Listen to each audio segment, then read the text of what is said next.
अब वो जो जितने रूप बनाए उन सबको स्वतंत्रता प्रदान कर दी। सबसे बड़ी कमी उसकी ये है, सबको स्वतंत्रता दे दी कि तुम जैसे मैं अपनी खोज के लिए और इतने रूप धारण किए हैं,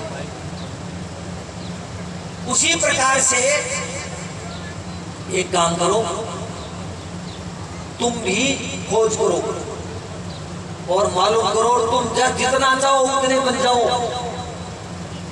और जितना चाहो वैसा वैसा बन जाओ और बन करके मालूम करो।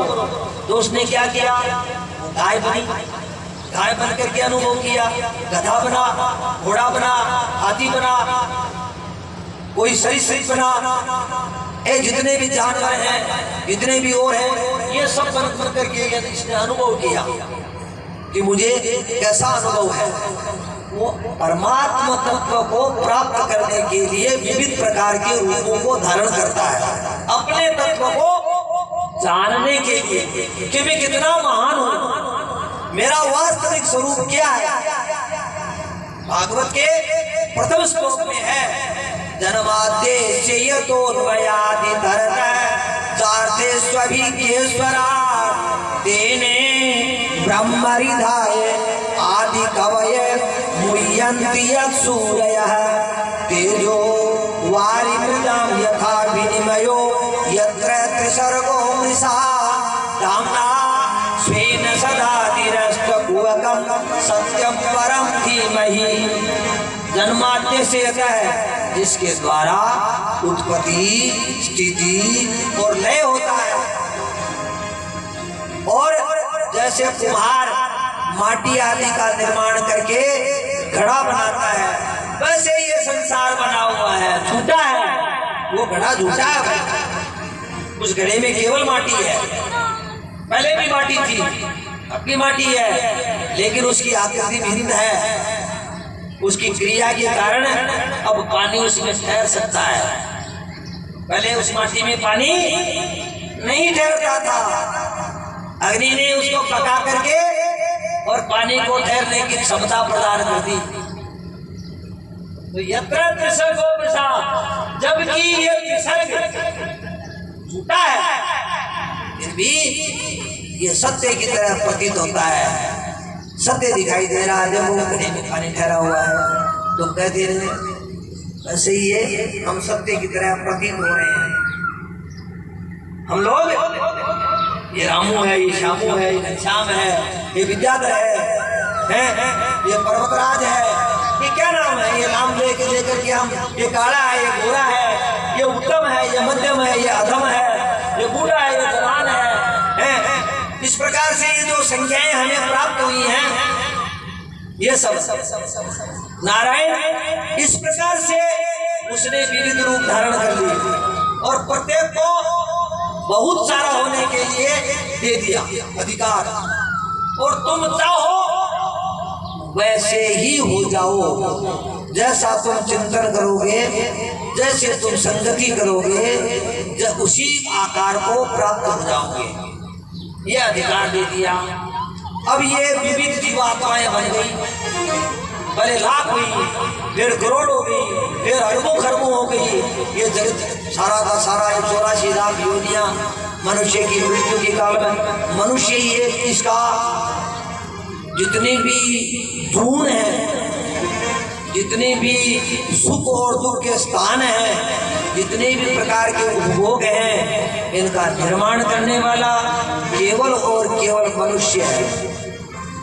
ये मनुष्य योनि है, इसको स्वतंत्रता प्रदान की है, जैसा कर्म कर सका है, इच्छा हो वैसा कर्म कर सकता है। हाँ, कुछ ऐसे आदमी हैं जो कर्म करते हुए भी कर नहीं सकते। जैसे हमारी सभा में कई घर वालों बोलते हैं, रेडी से आकर जाया हो, भगवान की कथा हुआ है, 4 कथा में तो आ गया, पढ़े आयो के वह बागी सागे आते वो जी माता प्रगति है, देख लो आके बोल वृंदावन बिहारी लाल की, देखो ये मुंह तो बाली और वहां बहुत महाराज, अरे आ क्या कान माना जगह तो कोई मुंह बाधियो मुंह कोई अब हाथ बोली का कोई शिकंजी है जो पाटी आ क्या और मुंह बाधियो जगह बार मां है जगह बार बुद्धि देते गोविंद हरे गोपाल हरे जय जय प्रभु दीन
श्री कृष्ण भगवान की जय, भागवत भगवान की जय। तो यद पिंडे तद ब्रह्मांडे, यद ब्रह्मांडे तद पिंडे, ये जो भगवान ने रूप धारण किया, ये जो 14 भवन कोश, उसमें वो ब्रह्मांड है, उसमें भवन कोश 14 है। ये 14 भागों में विभाजित हुआ। कैसे कैसे हैं 14 भवन कोश? भूर्भुवः स्वः महः जनः तपः और सत्य। ये पृथ्वी है, ये भूलोक कहलाता है। इसके ऊपर भूवर्लोक है, उसके ऊपर स्वर्गलोक है जिसमें देवता लोग रहते हैं। उसके बाद में महर लोक होता है, उसके ऊपर जनलोक है, उसके बाद में तपलोक है, उसके ऊपर सत्यलोक है। नीचे में अतल है, तलातल है, पाताल है, महातल है, सुतल है, ये 7 लोग नीचे में, ये संपूर्ण ब्रह्मांड का 7 विभाजन किए गए। इसका जो मध्य भाग है, ब्रह्मांड के चारों ओर से जो मध्य भाग है, उसमें ध्रुव वास करता है। ध्रुव ध्रुव एकदम ब्रह्मांड के बीच में।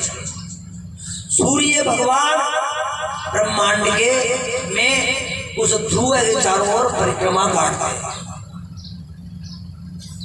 ऐसा ये ब्रह्मांड है, ये परमात्मा ने ही अपना रूप धारण किया है।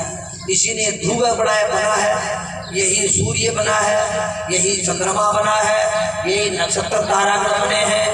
इन्होंने अनेक प्रकार के, ऐसा हमारे वेद बताते हैं, तस्मात् तस्मात् जाता अजावय है। उसने पृथ्वी को बनाया, पृथ्वी पर रहने वाले प्राणियों को बनाया। गाय है, भैंस है, बकरी है, ऊंट है, गधे हैं, खच्चर हैं, नाना प्रकार के सरीसृप जानवर, एक दूसरे को खत्म करने का साधन भी बनाया। जब इतने प्राणी हो जाएंगे तो इनका विनाश कैसे होगा? एक दूसरे का आहार है, जीवो जीवस्य भक्षणम, जीव ही जीव का भक्षण करता है। उसने ऐसा किया, फिर उसके मन में आया ये तो अच्छा नहीं है, ये तो जीवों को आप शरीर में खा रहे हैं, तब जीवों की बढ़ोतरी कैसे होगी? तब उसने औषधियों का निर्माण किया, नाना प्रकार की औषधियां हुई, अनाज हुए। तो मनुष्य लोग पशुओं को खाते थे, उनको न खा करके अन्न को ग्रहण करो, औषधियों को खाओ। इससे क्या होगा? हिंसा नहीं होगी। हिंसा नहीं होगी तो मन में दया पैदा होगी। जब दया पैदा होगी तो हृदय निर्मल होगा। जब हृदय निर्मल होगा तब परमात्मा का वास्तविक स्वरूप प्राप्त। ये क्रियाएं वही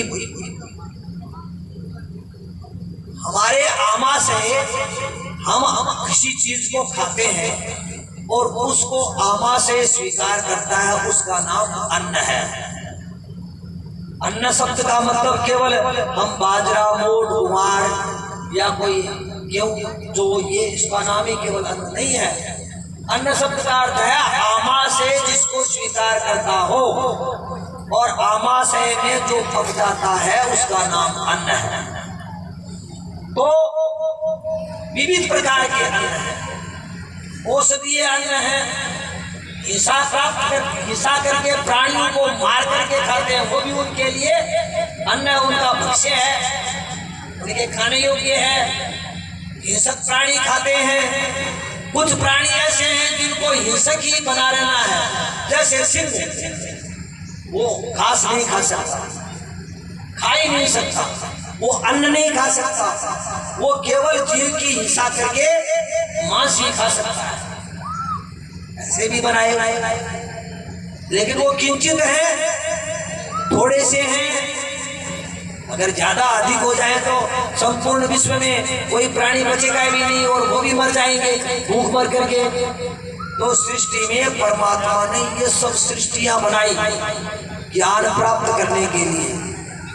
ये सब क्रिया हमारी पाठशाला है। ये संसार क्या है? ये हमारी पाठशाला है।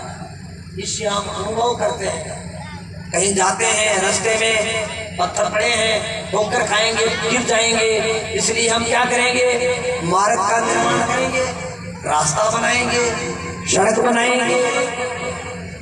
पानी की प्यास लगी है, नदियां बहती हैं, नदियां तो सूख जाएंगी, तो हमने कुआं बना लिया, ऐसे पानी निकाल करके पिएंगे।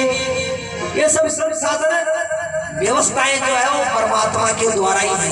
परमात्मा हमारे हृदय में ज्ञान पैदा करते हैं, अन्वेषण करते हैं, चिंतन करवाते हैं हमें कैसे सुख से जीना चाहिए। हान वेद में कहा गया है, हान, हान नाम किसका है? दुख।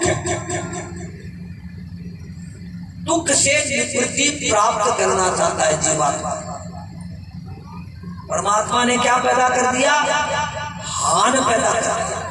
क्यों कर दिया? क्योंकि वो बहुत सारा हो गया, एको हम बहुश्याम बहुत हो गया। और प्रत्येक जो है उसकी ये इच्छा है कि जैसा चाहो वैसा बन जाओ और कितना चाहो उतना बन जाओ। तो बढ़ोतरी होती जा रही है और बनते जा रहे हैं। परमात्मा क्या चाहते थे? परमात्मा अपना अनुभव करना चाहते हैं और अपना अनुभव प्राप्त करने के लिए उसने अपने आप को बनाया है, दूसरा रूप बनाया है। लेकिन जो दूसरा रूप बना है वो अपने आप का अनुभव न करके और दूसरी वस्तुओं का अनुभव कर रहा है। वो क्या कर रहा है? वो नाना प्रकार के रसास्वादनों में सुख को देख रहा है, नाना प्रकार की राग रागनियों में वो सुख को देख रहा है, नाना प्रकार के क्रिय धन दौलत ऐश्वर्य आदि में वो सुख देखना चाहता है। परंतु नारायण मात्र उसको सुख के दूसरी चीज की प्राप्ति नहीं होती, ये वो अनुभव करता है, स्वयं करके देखता है, तब उसको ज्ञान होता है। वो सत्संगति करता है, आपस में बताता है ये काम तो हमने किया, इसमें सुख नाम की चीज तो नहीं है यार।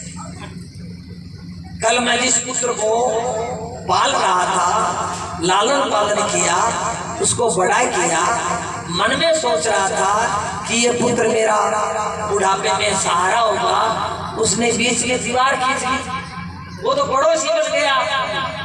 तो फिर जिस पुत्र को पैदा करके मैं पड़ोसी बनाता था, तो पड़ोसी तो पहले ही था,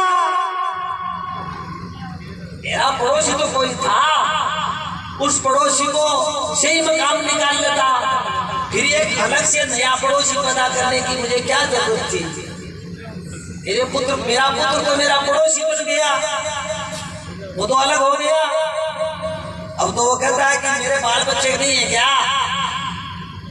अरे भैया भाई के बात आए हुए रहे कि छोरी का लगा सीखे लगा तो थार कर तो मखनाऊ लगाओ मेरा टिंगर को नहीं गए मैं छोरा ने कहूँ पाड़ू जब दियो ही तो क्यों मैंने। अरे तो बेटी का माँ तो मोटियार है गाजर सो मैं भी तो कद दियो तो क्यों तेरा पाले खुश है।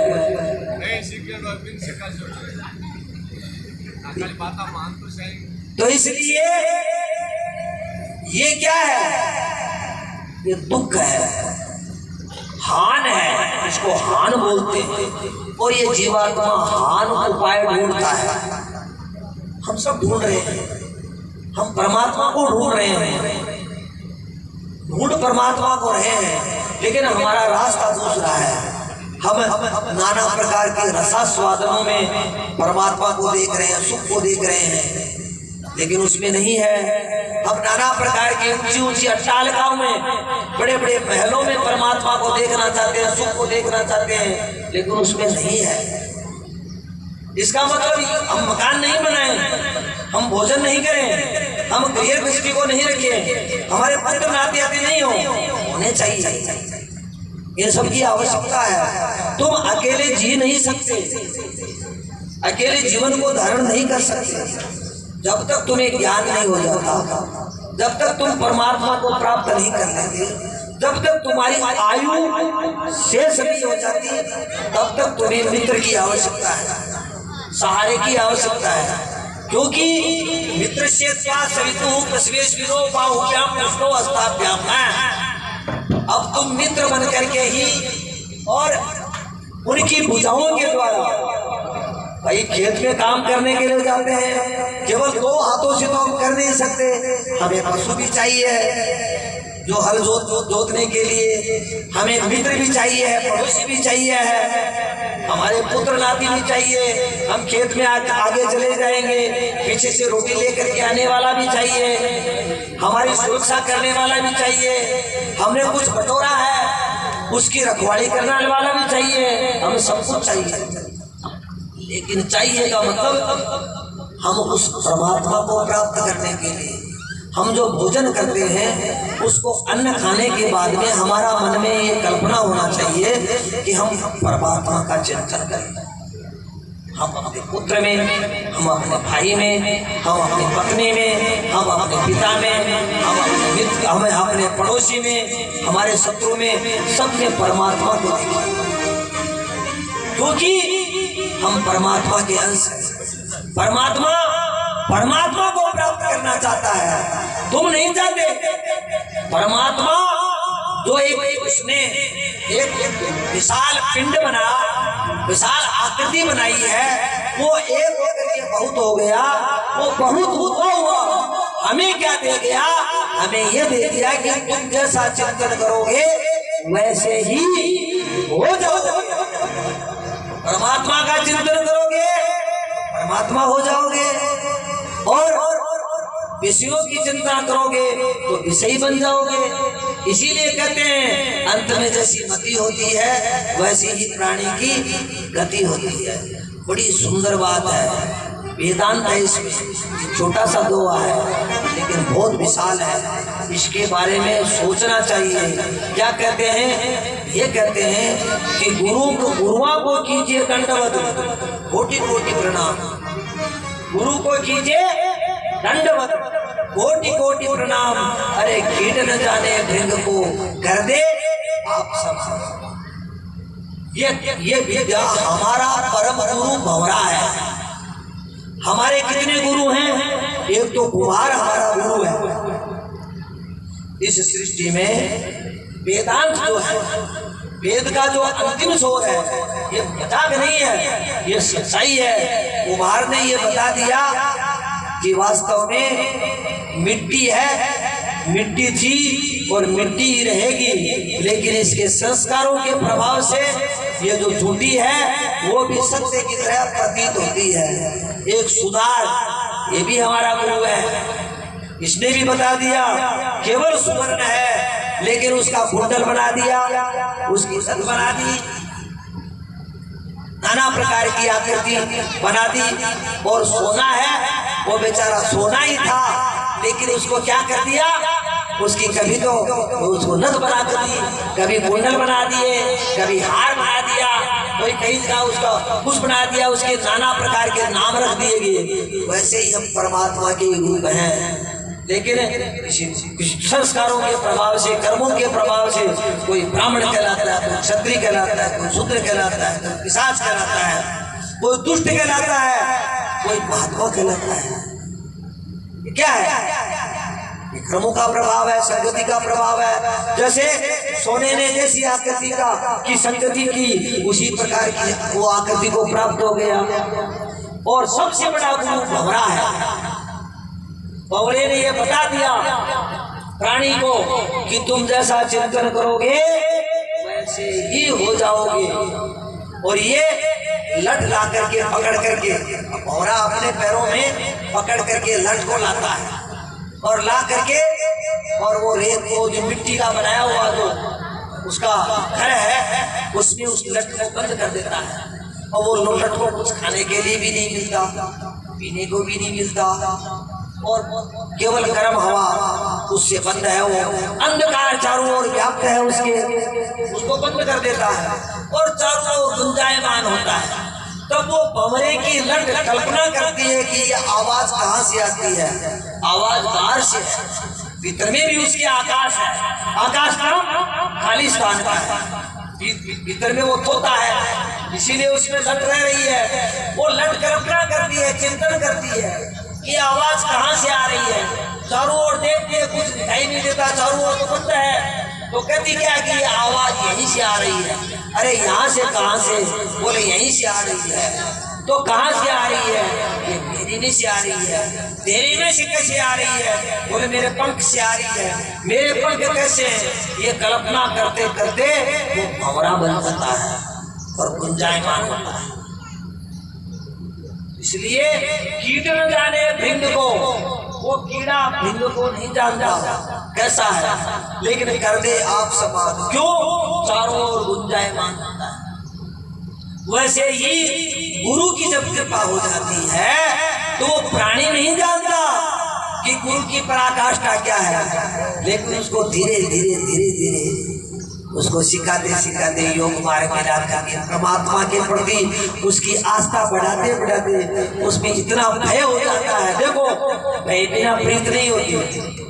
ये जो साधु बनते हैं वो भय से भयभीत होकर के करते हैं। वो माता के गर्भ की कल्पना करते हैं, 10 महीने तक कैसे माता के गर्भ में रहूंगा, उसके बाद में मैं बड़ा होऊंगा, जीवन धारण करूंगा, कितनी यात्राओं को भोगूंगा, और सबके बारे में चिंतन करता है। और अंत में मेरी मृत्यु हो जाएगी, फिर मेरा क्या होगा, मैं तो फिर 84 चक्कर में पड़ जाऊंगा। मुझे ऐसा नहीं करना चाहिए, मुझे उस प्रियतम से मिलना चाहिए। इसलिए वो क्या करता है, सर्वस्व परित्याग करके परमात्मा की शरणागति में चला जाता है। तो अच्छा, परमात्मा की शरणागति प्राप्त करने के लिए जरूरी नहीं है संन्यास धारण करना।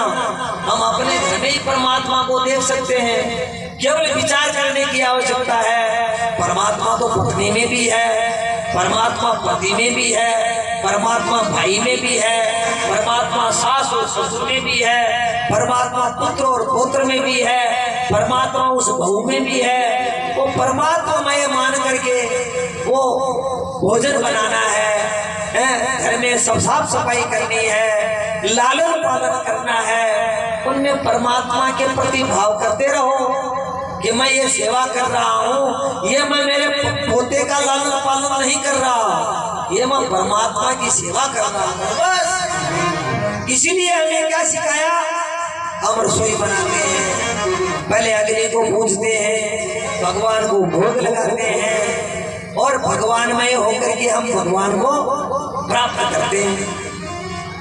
यही लीला है। तो इस प्रकार से महामुनि सुखदेव जी राजा परीक्षित से कहते हैं कि मैत्रेय विदुर के प्रसंग में परमात्मा ने ये लीला की, ये ब्रह्मांड आदि अनंतानंद ब्रह्मांड है, बारंबार नहीं है।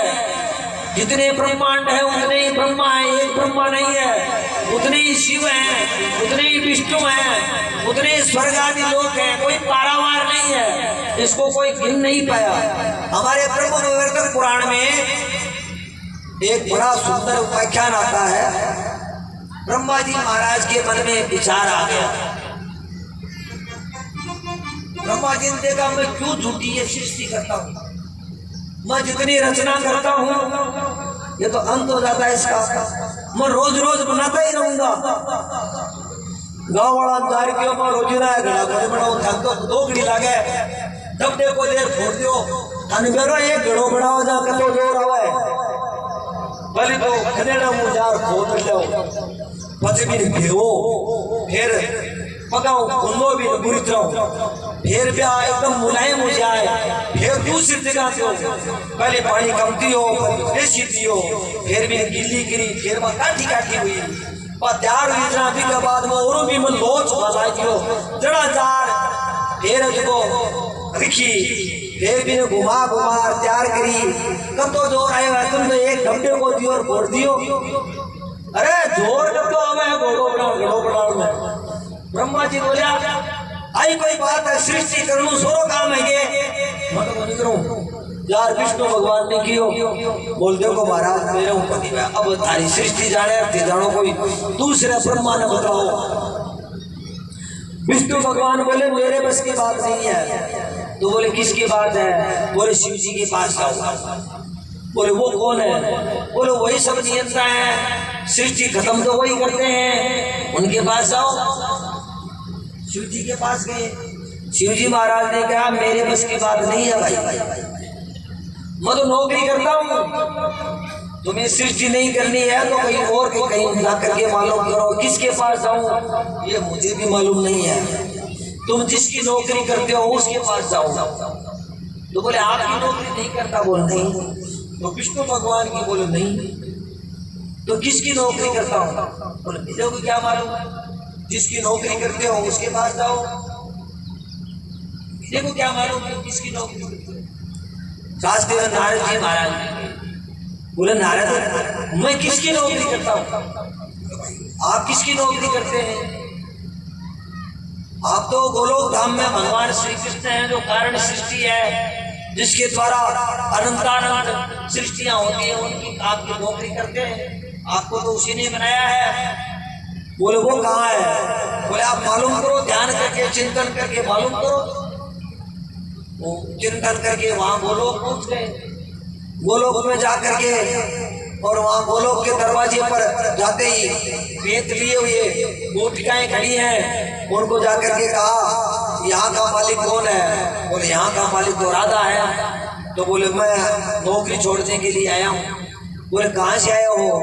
बोले कहाँ से आए हो? सृष्टि से आया हूँ। सृष्टि करता ब्रह्मा मेरे को नहीं जानते। बोले कौन सी सृष्टि? कोई कोई बताओ तो सही, कौन सी सृष्टि है? कौन से कल्प के ब्रह्मा हो? बैठ बैठ बैठ बैठ बैठ, बाद में मालूम करेंगे तुम्हारा। ब्रह्मा बैठ गया। इतने में कोई दूसरा ब्रह्मा आया, वो भी ऐसे ढूंढते ढूंढते आ गया। तो पास में आके ब्रह्मा को देख करके मन में सोचा वो कोई नौकरी कर पाना है दिखा है। आपा तो नौकरी छोड़ बनाया है, वो कटे कर पाना बतलायो तो वो कुड़ी को सारो दियो और चार बैठ दो बैठा, तीसरो फिर आयो, गणेश नहीं आकर के आया गया। अब वो भी क्या खुड़ी की दे, वो भी क्या खुड़ी की दे, बतलाओ आप श्री में हाथ होनी, क्योंकि ब्रह्मा जी ने किया सृष्टि का दाता पिता में अरे अब बैठा है। अब भैया करता करता बाहर लग गया। जब कुर्सी भरी वाला की लंबी सारी कुर्सी उठ उठ जावड़ा बनबस आपा दिन में छगयो का आपा का कुर्सी आपा सृष्टि को दिखा अता ब्रह्मा आई का आपा खाइना काई आपा तो उधर चलो आपा पहले आयो हो गए जो उठ चाल पड़ियो देखो कोई आयो तो आज अरे आपने सुनाई कसी को और जे कसी तो और के बोरो के कैसी कटाई कैसी आप चलो अपना वो उठ चालो अभी का देर नहीं वो चलोगी न तो भी राधा विद्या और न नौकरी छोटी। अर्थात इस सृष्टि में अनंतानंद ब्रह्मांड है और अनंतानंद ब्रह्मांड। आप लोग ब्रह्मा को ज्यादा महत्व देते हो ऐसी बात नहीं है। वो जो ऊपर वाला है जिसको हम परात्पर ब्रह्म कहते हैं उसकी महिमा अपार है। उसको कोई दुर्गा कहता है, कोई उसको राधा कहता है, कोई उसको शिव कहता है, कोई उसको कुछ कहता है।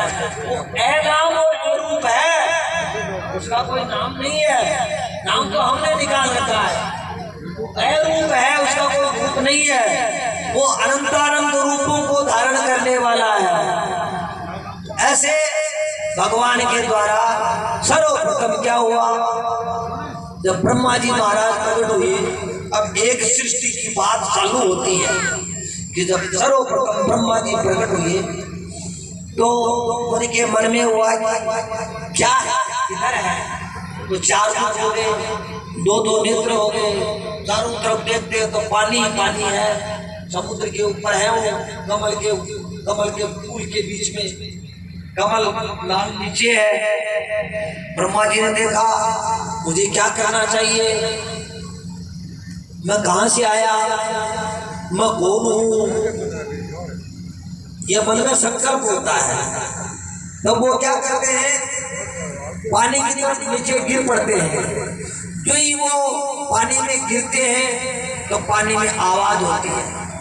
पानी में क्या आवाज होती है? स्पर्शेषु यत् सोढस विकविंस निष्किंचनानां नृपया धनं विदु। 21वां और 16वां और 21वां अक्षर पैदा हुआ, तब तब की आवाज आई। पानी में गिरे तो तब बोला, अपा भी तब बोला, लेकिन शुद्ध शब्द तप है। 16वां और 21वां अक्षर पानी में मार करने से पैदा होता है।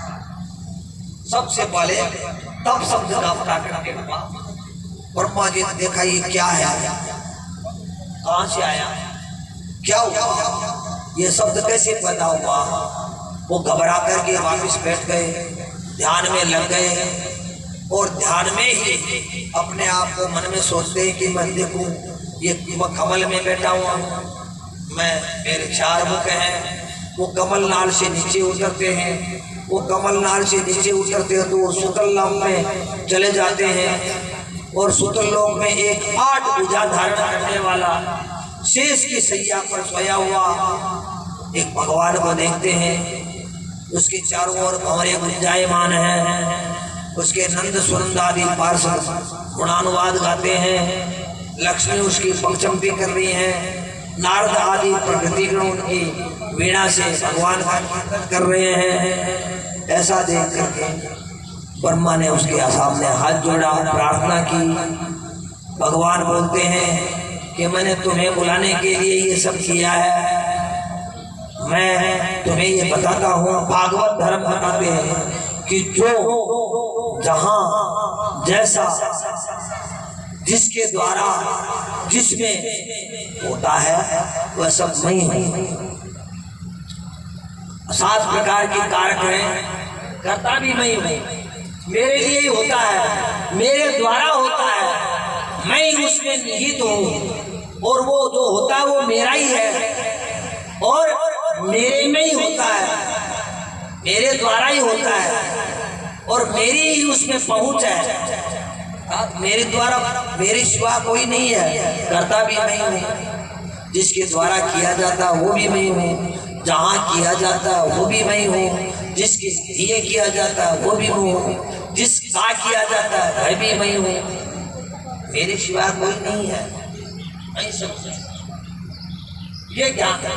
और फिर तुम सृष्टि की रचना करो। ब्रह्मा जी ने सृष्टि की रचना करने की इच्छा की तो उसके जो भुएं हैं, उनकी जो मूछ है, उनकी जो दाढ़ी है, उनकी जो चोटी है, उससे 4 बालक प्रकट हुए। इसको सनका बोलते हैं। तो 4 सनकादि बालक पैदा हुए। नंद आदि जो सनकादि सनक सनंदन और सनत कुमार, वो चारों बालक कमलनाथ से उतर करके ऐसे ही जा रहे हैं अंतरिक्ष में। पृथ्वी तो है नहीं, वो अंतरिक्ष में जा रहे हैं और क्या कर रहे हैं?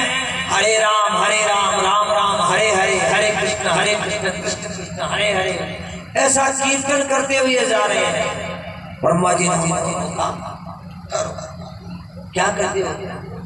तो कुछ नहीं, हम अपना कीर्तन करते हैं। बोल नहीं, तुम सृष्टि करो। बोले जो झूठी है, मिथ्या है, बेकार है, उसको करने से क्या लाभ? परम सत्य परमात्मा का चिंतन करना चाहिए, परमात्मा को प्राप्त करना चाहिए। जीवन का परम लाभ यही है। इसलिए हम भगवान का कीर्तन करते हैं। उनका कहना नहीं माना, ब्रह्मा को क्रोध आ गया। कामात क्रोधो भी जाए थे।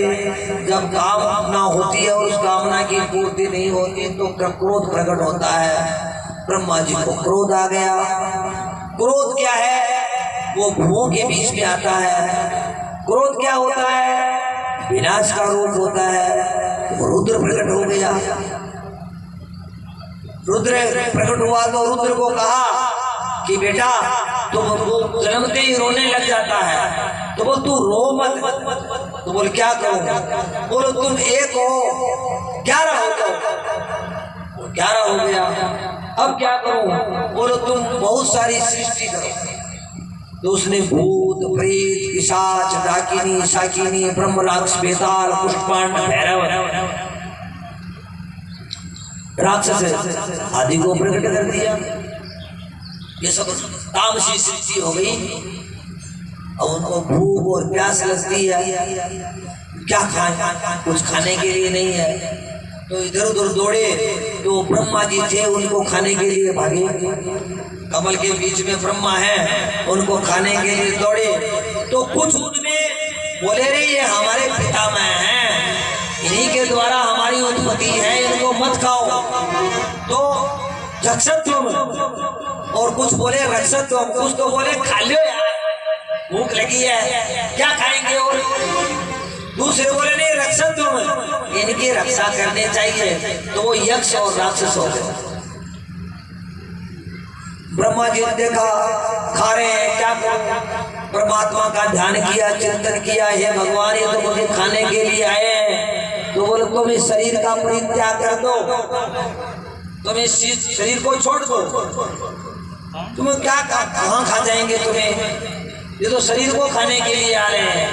तो ब्रह्मा ने वो शरीर परित्याग करके और एक सुंदरी का रूप धारण कर लिया, औरत का रूप धारण कर लिया। तो वो राक्षस और यक्ष हैं, वो खाने की बजाय उस स्त्री को प्राप्त करने के लिए दौड़ पड़े। वो सत्याकालीन स्त्री बन गई, तारों की उसने ओढ़नी ओढ़ रखी है, वो बिल्कुल अंधकार में व्याप्त हो गई। धीरे धीरे धीरे धीरे दसों दिशाओं में व्याप्त हो गई, छुप जाती है दसों दिशाओं में। ऐसे ब्रह्मा ने उस रूप को परित्याग कर दिया। तब ये सायंकाल के समय राक्षसी वृत्ति होती है, यक्ष और राक्षसों की लीला रहती है। वो संध्याकालीन स्त्री को ढूंढने के लिए दौड़ते हैं, दसों दिशाओं में व्याप्त होते हैं। तो सायंकाल के समय, अर्धरात्रि के समय तक पिशाच वृत्ति रहती है, तामसी वृत्ति रहती है, नाना प्रकार के भोग और विलास करने की वृत्ति रहती है। उसका भी परित्याग कर दिया। फिर देखा ब्रह्मा ने सृष्टि कैसे करूं, मैंने तो सृष्टि की, उसमें कोई लाभ नहीं हुआ। तो उसने किया कि अपने अंग के दो भाग कर लिए, अपना जो अंग है उसके दो भाग कर दिए, एक को स्त्री बना दिया, एक को पुरुष बना दिया। ये मनु और शत्रुपा हुआ। पहले पुरुष का नाम मनु है, स्त्री का नाम शत्रुपा है। इसके द्वारा सृष्टि उनको आज्ञा प्रदान की सृष्टि करने के लिए, तो स्त्री और पुरुष के द्वारा सृष्टि हो, इसके लिए किया गया। तो मनुष्य और शत्रुपा के द्वारा 3 कन्या और 2 पुत्र हुए। आकृति, देवहूति और प्रसूति, ये 3 कन्याएं हुई। और प्रियव्रत और उत्तानपाद, ये 2 पुत्र हो गए। उनके द्वारा सृष्टि प्रारंभ हो गई। मनु और शत्रुपा ने प्रियव्रत और उत्तानपाद को पैदा कर दिया। प्रियव्रत तो जिसको प्रति ही प्रिय है, इसलिए वो तपस्या करने के लिए बचपन में निकल गया। तो उत्तानपाद को राजगद्दी प्रदान करके मनु और शत्रुपा जंगल में तपस्या करने के लिए चले गए। वहां मनु जी महाराज ने अपना शरीर परित्याग कर दिया। तब शत्रुपा ने उनके शरीर को लेकर के और काष्ठ रचा करके जल करके भस्म हो गए। तो सृष्टि से सबसे पहले सती जो हुई वो शत्रुपा हुई मनु जी महाराज के साथ में। उत्तानपाद राजगद्दी भोगता है। उत्तानपाद क्या करता है, उसके एक रानी और हो गई। एक तो थी जिसका नाम सुनीति था, एक सुरुचि से ब्याह कर लिया। अब वो छोटी लोड़ी के साथ रहता है। सुरुचि के भी एक पुत्र हुआ, सुनीति के भी एक पुत्र हुआ। सुनीति के ध्रुव नाम का पुत्र हुआ, सुरुचि के उत्तानपाद नाम का पुत्र हुआ। ऐसे करके वो लीलाएं करते हैं। अब ये क्या है, ये हम ही हैं। ये सृष्टि क्या है, ये हमारा शरीर है, ये तो ब्रह्मांड है। और ये हमारा जो मन है यही पुरुष है। हमारी जो बुद्धि है वो उसकी पत्नी है। इन्हीं के लिए हमारे शरीर के बारे में ये सब बताया हुआ है, कोई दूसरा नहीं है। बुद्धि है ये शत्रुपा है, मनु है ये जो मन है। इसके क्या पैदा हुई है, 3 कन्याएं पैदा हुई, आकृति, देवहूति और प्रसूति। ये 3 कन्याएं कौन है, हमारी बुद्धि और हमारा जो मन है उसके द्वारा 3 कन्याएं पैदा होती हैं, आकृति, देवहूति और प्रसूति। आकृति किसे कहते हैं, इसका अर्थ है, आकृति का अर्थ है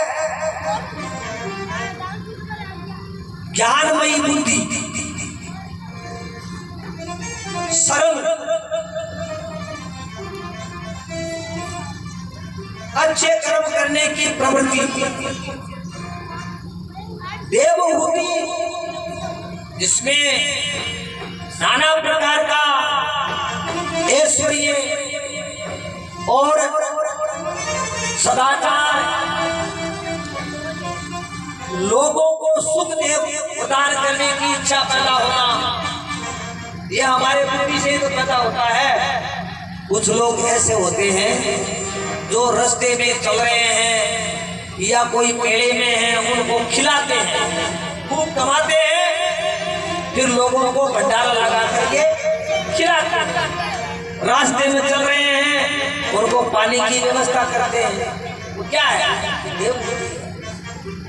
आकुति, जो नाना प्रकार की लोगों को जागृति पैदा करनी, किसी को प्रेरणा प्रदान करना कि हमें ये अमुक अमुक कर्म करना चाहिए, ये आकुति है। प्रसूति क्या है? बहुत सारा सर्जन करना, बहुत सारा आडंबर बढ़ाना,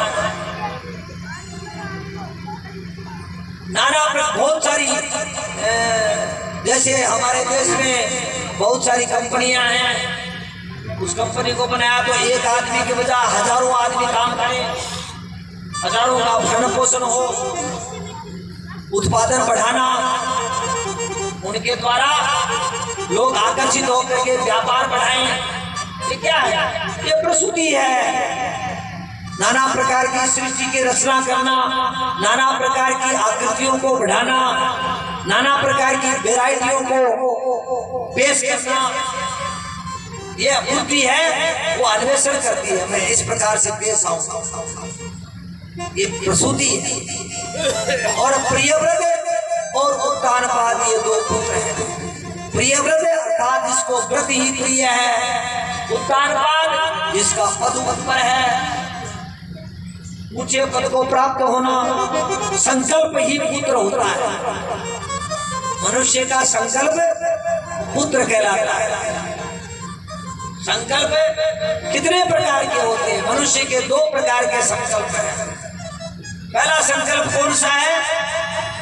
मैं ऊंचाई को प्राप्त हूं, मेरी कीर्ति हो और मैं सबसे उत्तम कहलाऊं, सदा के लिए शाश्वत हो। मेरा संकल्प, मेरी मैं ऐसी चीज पैदा करूंगा जो कभी खत्म ना हो, अटल रहे, ध्रुव रहे। एक कौन सी चीज? उत्तम उत्तम उपभोग प्राप्त करना। मैं ऐसी साड़ी पहनूं जो सालासर में कोई ने आज तक नहीं पहनी। मेरे हियाल की पूछा हुए देखो, आज तक कोई मर्द का नहीं हुआ है। जियाल की अब मन में पैदा हुआ, उत्तम उत्तम उपभोग प्राप्त करना है। मेरे ऐसे कहने हो जो यहाँ किसी ने संसार में कोई ऐसा घर नहीं सकता, बना ही नहीं सकता। हमें आती है ये, वो नहीं सीखा।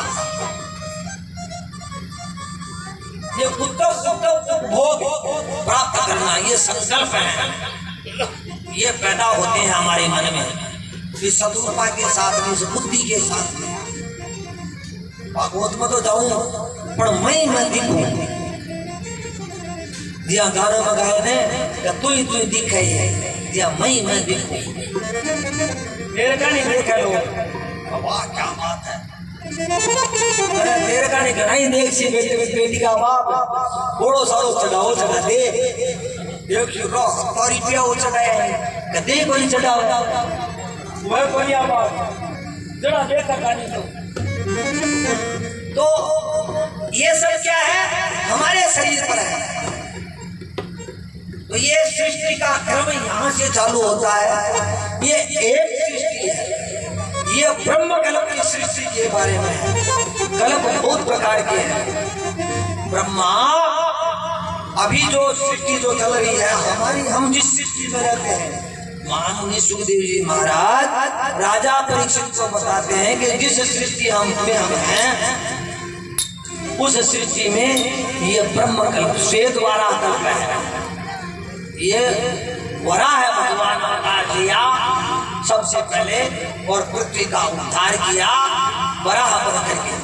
वराह कहते हैं शुक्र को, सूअर का रूप धारण करके उन्होंने पृथ्वी को पानी से बाहर निकाला और इसके साथ में प्राणी रहने लगे। राजा महाराजाओं ने सृष्टि पर काज किया और सब कुछ अपने अनुकूल बनाया, सबको शासन में रखा, अनुशासन में रखा और जीवन सृष्टि बनी। इसलिए ये वराह कल्प कहलाता है। ऐसे ब्रह्मकल्पी है, पद्मकल्पी है, बहुत सारे कल्प हैं और आगे होते रहेंगे। ब्रह्मा जी ने कमल में प्रकट होकर के पैदा हुए, इसलिए ये पद्मकल्प कहलाया। श्वेत वाराह कल्प, उसी कल्प में वराह सफेद रंग के वराह रूप धारण करके पृथ्वी का उद्धार किया, इसलिए वराह कल्प कहलाता है। इस वराह कल्प में 14 मनवंतर बीतते हैं, तब एक सृष्टि पूरी हो जाती है। ब्रह्मा जी का एक दिन पूरा होता है। ब्रह्मा जी का अभी पहला दिन है, पहला दिन का पहला द्वितीय दूसरा प्रहर है, दूसरा आधा प्रहर बीत गया, दूसरा आधा प्रहर बीत गया है और दूसरे आधे प्रहर में ये 7वां मनवंतर चल रहा है और 7वें मनवंतर में ये 28वीं चतुर्युगी चल रही है। ये 71 बार 4-4 दिन बीत जाते हैं, तब एक मनवंतर काल पूरा हो जाता है। 14 मनवंतर बीत जाते हैं, तब ब्रह्मा जी महाराज का एक दिन होता है। इतने काल तक ब्रह्मा जी की रात्रि होती है। ऐसे सृष्टि का बहुत बड़ा विशाल स्वरूप है। इस प्रकार से पहला भगवान ने वराह अवतार धारण किया। वराह अवतार कैसे धारण किया? जब हिरण्याक्ष नाम का दैत्य इधर में जो प्रसूति नाम की जो कन्या है मनु जी महाराज की, वो प्रसूति नाम की कन्या दक्ष प्रजापति को ब्याही गई। दक्ष प्रजापति के दीति और अदिति नाम की कन्या जो थी वो कश्यप जी महाराज को प्रदान की गई। दीति के हिरण्याक्ष नाम का पुत्र पैदा हुआ, एक हिरण्यकश्यपु नाम का। वो हिरण्याक्ष और हिरण्यकश्यपु हैं, उनमें जो बड़ा पुत्र हिरण्याक्ष है ये पृथ्वी को लेकर के, पृथ्वी सुवर्णमय दीति है, धरती माता है, ये गोल है और सोने की दीति है, तो उसको लेने के लिए दौड़ता है।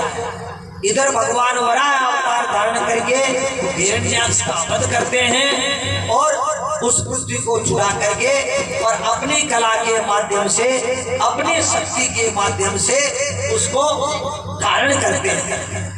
और ये पृथ्वी है, इस पर प्राणी अपना वास करते हैं।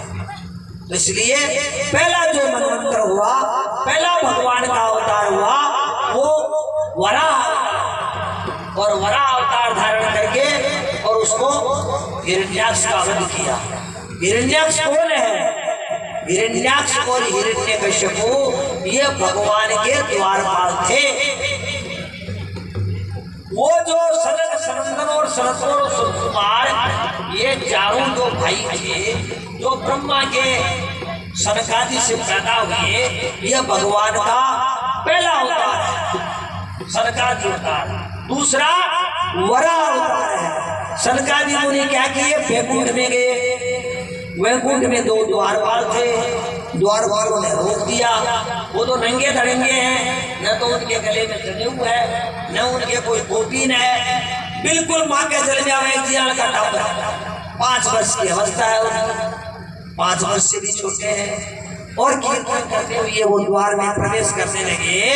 तो जय और विजय नाम के जो द्वारपाल हैं उन्होंने उनको रोक दिया, तुम आगे नहीं जा सकते, तुम्हारे संस्कार नहीं है, तुम्हारे गले में जनेऊ नहीं है, तुम भगवान के द्वार में कैसे जा सकते हो? तो वो क्रोध कर बैठते हैं और कहते हैं वैकुंठ के द्वारपाल होकर के तुम्हें ज्ञान नहीं है, तुम्हें योग्यता नहीं है, इसलिए हम तुम्हें श्राप देते हैं, तुम राक्षस हो जाओ। भगवान द्वार दौड़ी दौड़ी बाहर आए, उनके चरण पकड़े, महाराज इनकी गलती नहीं है, ये मेरी गलती है।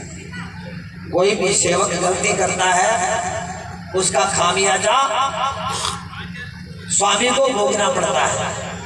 मेरी गलती है, ये इनकी गलती नहीं है, मैंने इनको ऐसी शिक्षा दी नहीं, क्योंकि कोई है ही नहीं आज तक आप आए हैं। आप क्षमा करो।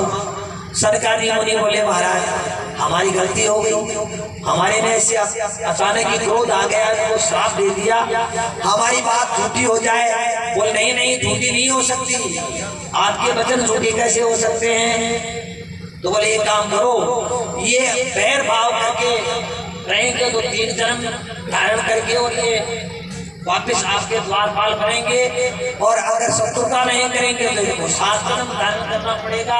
तो वो वैर भाव करके हिरण्याक्ष और हिरण्यकश्यप के रूप में पैदा हुए।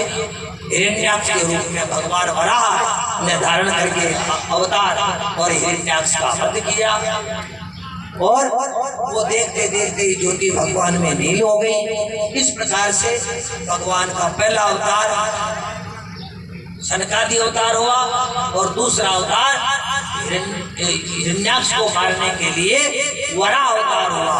बोलो वराह अवतार भगवान की। गोविंद जय जय गोपाल जय गोविंद।